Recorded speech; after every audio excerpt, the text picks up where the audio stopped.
ำว่ามันเป็นขี้ข่าคนไทยนี่คนไทยเขาบ่ได้มองถึงว่าสิเป็นขี้ข่านะครับเป็นลูกจ้างกันเนาะ ครับ จ้างนายจ้างกันดูแลกันคล้ายๆครอบครัวเดียวกันแต่ว่าคนที่คิดว่าเป็นนายเป็นเขาเรียกหยังอ่ะเป็นขี้ข่า มันเหมือนการเว้าแนวนี้มันสมัยนั้นเนาะสมัยถ้าว่าขี้ข่าเนี่ยมันบ่มีแต่สมัยที่เป็นทาส แม่นเดี๋ยวนี้มันบ่มีแล้ว มันบ่มีแล้วเนาะ เมื่อยุคเมื่อสมัย คือในความรู้สึกบ่ตูนี่นะเนี่ยเห็นคือเฮานี่เป็นเพื่อนกันเนี่ยเอาคือมองแล้วกันหลายๆคนที่มาทำงานเนี่ยในบ่ตูกับแน่นอนแล้วบ่ตูก็บ่ได้เป็นนายจ้างนะท่านผู้ชมแต่ว่าคือทางบ่ตูเองนี่เป็นในฐานะที่เป็นคนไทยอะนะที่เห็นแบบว่าเพื่อนๆที่โดนนะแม้แต่น้องขวัญแล้วกันหลายคนที่โดนแบบว่าคำประมาทแบบนี้นะในความรู้สึกบ่ตูนี่ ส่วนมากมีแต่คนลาวนํกันที่คุยที่เว้ากันแบบนี้นะ แม่น แต่คนไทยเขาบ่ได้เอ่ยขึ้นมาจักคำเลยว่าขี้ข่าเป็นขี้ข่าเนาะ สวัสดีครับพี่บัสสุคนครับซึ่งบยัดเนี่ยครับคือคอมเมนต์นี่นะครับเขาบอกว่าพวกผมมาทำงานในประเทศไทยเนี่ยเป็นขี้ข้าไทยนะครับวันนี้ก็เลยอยากมาสอบถามไอซายนะทางบาตูนะในความรู้สึกของบาตูในฐานะที่บาตูเนี่ยเป็นคนไทยนะแล้วก็บยอดเนี่ยเป็นคนลาวในฐานะที่เป็นหมู่กันนะอยากถามความรู้สึกบาตูที่มีคอมเมนต์มาบอกว่าเนี่ยพวกขี้ข้าไทยนะบาตูเขามาคอมเมนต์นะพวกขี้ข้าไทยนะอวดแต่ไทยประมาณนี้นะทำงานที่ไทยแล้วเป็นขี้ข้าไทยยังมาอวดเลยประมาณนี้นะในความรู้สึกบาตูเนี่ยในการว่าเขามาทำงานเนี่ยเป็นขี้ข้าเนี่ยในความรู้สึกบาตูเนี่ยบาตูรู้สึกอะไรบาตู ก่อนอื่นก็สวัสดี FC นะฮะ FC บ่าวยอดเนาะคำว่ามันเป็นขี้ข่าคนไทยนี่คนไทยเขาบ่ได้มองถึงว่าสิเป็นขี้ข่านะครับเป็นลูกจ้างกันเนาะ จ้างนายจ้างกันดูแลกันคล้ายๆครอบครัวเดียวกัน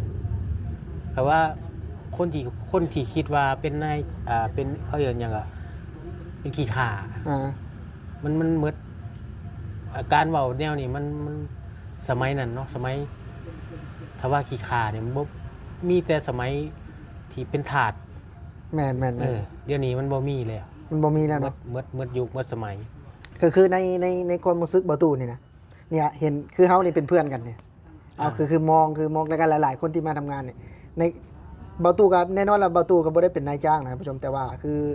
ทางบาตูเองนี่เป็นในฐานะที่เป็นคนไทยอะนะที่เห็นแบบว่าเพื่อนๆที่โดนนะแม้แต่น้องขวัญแล้วกันหลายคนที่โดนแบบว่าคำประมาทแบบนี้นะในความรู้สึกบาตูนี่ ส่วนมากมีแต่คนลาวนํกันที่คุยที่เว้ากันแบบนี้นะ แม่น แต่คนไทยเขาบ่ได้เอ่ยขึ้นมาจักคำเลยว่าขี้ข่าเป็นขี้ข่าเนาะมันเป็นคำที่บ่น่าสิมาเว้ากันนะ แต่มันเป็นความรุนแรงนะบาตูนะ แม่นความรู้สึกก็คือคนไทยเขาบ่มีความรู้สึกที่ว่าคนลาวเนี่ยเป็นขี้ข่าเขาเป็นแค่ลูกจ้างนายจ้างกันซื่อ เขาทำงานในเขาก็จ่ายเงินแค่นั้นเนาะแต่มันมีคนลาวว่าโอ้ยมาประเทศไทยเนี่ยก็ไปเป็นขี้ข้าไทยนะเขาอยู่ไสเลยเขาสิบ่เป็นลูกจ้างเนาะ แม่นบ่ อยู่เวียดนามอยู่จีนเจ้าไปเป็นลูกจ้างเขาก็เอิ้นว่าลูกจ้างนะเขาบ่ได้เอิ้นว่าขี้ข่าดอกเหมือนยุคเหมือนสมัย คือจังบ่ยอดเองมาอยู่ไทยเนี่ยก็บ่เคยมีนะหมู่สิเว้ามาขี้ข้า บ่มี คือทาง ใครสิไปเว้า คือทางบ่ตูก็เห็นคนลาวนี่บ่ตูก็บ่เคยเว้าเนาะว่าขี้ข้านี่นะ บ่มีมีแต่คนลาวที่ว่ามีอคติอะล่ะเว้าอยู่นี่บ่จบบ่สิ้นนะ มนุษย์ถ้ำนะ มนุษย์ธรรม ถามว่าทำไมมันเป็นเรื่องเดิมๆทำไมต้องเอามาพูดก็มันเรื่องเดิมๆแต่มันคนใหม่อ่ะ อืม แม่นบ่ถ้าคนเดิมๆคนคือเก่าเนี่ยบ่ยอดสิบ่ว่านะแต่มันจะมีคนโดนตลอด มีทุกคนที่โดนแนวนี้ บ่ยอดเองก็ บ่ โดน เข้าใจคือกันว่าเป็นหยังเขาต้องเว้าให้กัน คนที่มาทำงานหาเงินสร้างครอบครัวอยู่บ้านไปได้เงินมากก็ไปไปตั้งตนอยู่บ้านเนาะได้มีบ้านมีรถ คำสั้นก็เฮามาหาเงินอยู่ไทยใช้เงินบาทไทยแล้วก็ส่งให้พ่อแม่เนาะ อืม คันสั้นก็อยู่ภาษีกับภาษีจากขี้ข้าตัว แม่ นอกบ่ตูคือ ใส่กับขี้ขาคือกันแล้วคันสิเว้าแนวนั้น คือถ้าหากว่ามองว่าในการมองว่าเป็นขี้ข้าเนี่ยคือมันก็ค่อนข้างที่จะหุนแฮงเนาะบ่ตูเนาะ มันเหมือนยุคเหมือนสมัยเอิ้นกันแล้วมันบ่แม่นคำสิมาเอิ้นกันเนาะ มันบ่มีเนาะบ่ตูเนาะ บ่มี คือมีแต่คนมักดูถูกคนนะบ่ตูเนาะ แม่ ค คนที่มาคอมเมนต์นี่นะมักมาดูทุกคนบ่ยอดว่า มักดูถูกคนนั่นแหละก็สิเห็นผู้ใดอันนี้แน่ก็สิเว้าใส่เขาอะนะ ยันลื่นเนาะ ยันลื่นยันได้ลื่นก็แปลกเนาะคนแบบนี้เนาะก็เห็นมีหลายคนอยู่ในเว้ามา ก็มันคอมเมนต์มันมีคอมเมนต์มาตลอดเอามองว่า มันจะเป็นคนเดียวๆบ่จ้ะ ฮะ มันมีหลายคนบ่ มีหลายคนคือขั้นเว้าตามตรงก็คือสังคมลาวอ่ะมันยังล่าหลังอยู่นะประตู แม่น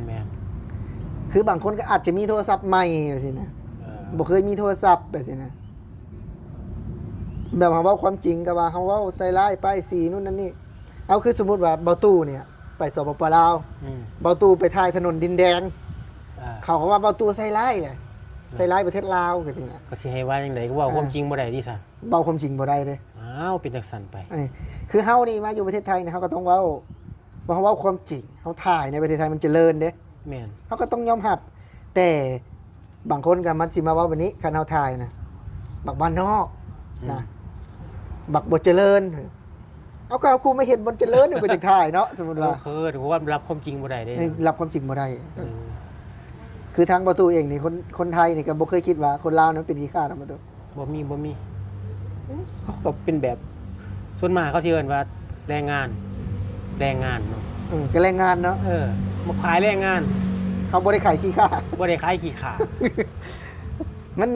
ถามว่าเป็นอย่างคือเอามาเว้าเนาะหลายคนพี่ๆคนไทยก็ทำไมมันเรื่องเดิมๆก็มันเรื่องเดิมๆนี่แหละมันไม่จบไม่สิ้น เพราะฉะนั้นเราก็พร้อมที่จะมาประนามนะพร้อมที่จะมาตอบโต้พร้อมที่จะมาด่าทำไมถึงให้ค่าเอาก็มาด่าเฮาไหมเนาะแมนยูซ่องเฮาเป็นซ่องที่แบบว่าสาธารณะเนาะทุกคนที่จะสามารถตำหนิได้ตำหนิกับด่ามันบ่คือกันนะแม่นบ่ว่าเด้อ ตำหนิกับด่าบ่คือกัน สมมติว่าตำหนิเฮาก็ปรับปรุงเนาะ แม่น แต่นี่มันด่ามันด้อยค่าคำว่าขี้ค่า เขาเอิ้นว่าด้อยค่า แม่น ด้อยค่ากันเองคำว่าขี้ค่านี่มันเป็นการดูถูก ดูถูกแบบว่าตรงๆเลยนะ แม่นดูถูกย่ำยีของคนชาติเดียวกัน ทั้ง ทั้งคนไทยบ่ได้เว้าจักคำเลยว่าขี้ค่าบ่มี มีแต่คนลาวนำกันนี่ แม่ แหละ น คือเพิ่นบ่มักอะนะคือหนึ่งก็หรือว่าย่านคนที่มาทำงานไท เพิ่ ย นอาจจะเป็นเศรษฐีก็ได้เป็นเศรษฐีอยู่แล้ว เศรษฐีอยู่ลาวอีก แม่นเพิ่นจังมาเว้าว่าแนวนี้ ก็อาจจะแม่นถ้าว่าเศรษฐีอยู่ลาว แต่ว่าเศรษฐีเขาก็บ่ได้เว้าแนวนี้นะบ่น่าสิมีเนี่ยเว้าคำเว้าแนวนี้ คนที่อคตินั่นแหละคือบ่ยอดเว้าแหละก็แล้วก็คนเฮียนสูงเดี๋ยวนี้เด้คนเฮียนสูงนี่สิมักเว้าแบบนี้เด้ เอาคนเรียนสูงมันก็มีแบบหลายแบบ อ่า แบบดูถูกคนนี่ก็ส่วนหน่อยเด้แต่ส่วนมากคนเรียนสูงนี่มีการศึกษา เอาก็การศึกษาสปปลาวเด้ เขาก็สิบ่ได้มาดูถูกกันแนวนี้เด้ บ่ เพราะว่ามีการศึกษาเขามีหูเจ้าความเลยมีคนมีการศึกษา เขาอาจจะบ่ดูถูกเนาะ แม่น หรือพวกนี้มันอยู่ในธรรมบ่หรือพวกนี้ พวกนี้การศึกษาบ่จบ การศึกษาบ่จบ อาจจะอยู่ใน อาจอยู่ในถ้ำเนาะ แม่น เบาตู้อยากไปเบิ่งบ่มนุษย์ถ้ำบ่ตู้ ก็อยากเห็นนี่แหล้ว อยากเห็นว่าผู้ใดเป็นมนุษย์ถ้ำ แม่น เนาะ อยากเห็น มนุษย์ถ้ำนี่มันหลายนะท่านผู้ชมเนาะ หลายที่ บ้านบ่ยอดซึ่งถามว่าอยู่ในถ้ำบอกก็อาจจะบ่ได้อยู่ในถ้ำอยู่ในบ้านนี่แหละ แต่ความคิดหาเบาตู้ที่มันแบบว่ายังอยู่ในถ้ำแต่คนมันก็อยู่นอกนี่แหละคน อันอย่างที่ไปอยู่เวียดนามเขาเอิ้นว่าขี้ขาเวียดนามอยู่อะเคยมาคอมเมนต์บอกว่า คนที่ไปเฮ็ดงานอยู่เวียดนามจังซี่เขาคอมเมนต์อยู่บอกว่า เป็นขี้ขาเวียดนามบ่เคยเห็นนะบัดมาอยู่ไทยเป็นหยังก็คือว่าแต่ขี้ขา เขาบ่มักไทย บ่ ด้วยประวัติศาสตร์นะเบาตู้ด้วยประวัติศาสตร์ของสปปลาวนะกับไทยนี่คือมันมีการเขาเรียกว่าเป็นการหักหลังมีการนู่นนั่นนี่ ประวัติศาสตร์นี่ทางไทยนี่เขาเคยเรียนมามีแต่ว่าลาวพี่น้องกัน อืม แต่ว่าทางลาวทางฝุ่นคือว่าบ่แม่นพี่น้อง เป็นพี่น้องกันกับเวียดนามบ่ได้ได้ แม่น อ๋อก็มีหลายฝ่ายคือว่าเนาะ ก็มันก็มีหลายฝ่ายถามว่า ประวัติศาสตร์นี่ไทยนี่จะบ่ได้ออกเลยเด้จากของลาวนี่คือจะตั้งแต่สมัยเจ้าฟ้างุ่มเนอะสมัยที่แบบว่า ยังเป็นแผ่นดินเดียวกัน คือมันก็บ่ได้ออกมาเลย แต่ว่าเวียดนามนี่มันเป็นพี่น้องช่วงนี้เด้ช่วงนี้แหละช่วงสงครามเวียดนามอ่ะ ช่อง อ่า เขาเอิ้นว่าเวียดนามช่วยลาว เออแท้จริงอ่ะคนที่มาทิมเขาคิดว่าลาว เขาก็ทิ่มที่เวียดนามมาแหละแต่ว่าเวียดนามมาอยู่ลาวได้จะไปทิ่มที่ใช้แหละ บางคนเขาก็บ่เข้าใจเด้เขาคิดว่าทางเวียดนามซอยเรือเขาเด้ ทุกคนมันก็เอาชีวิตรอดแล้วบ่มีไผดอกสิว่า สมมุติว่าเจ้านี่เป็นผู้นำ อืม เจ้าสิยอมบอกประตูสิเอาลูกน้องเนี่ย เข้าไปช่วยเหลือแบบนี้มันบ่แม่นคนตีกันซื่อๆเด้ อืม มันต้องเอา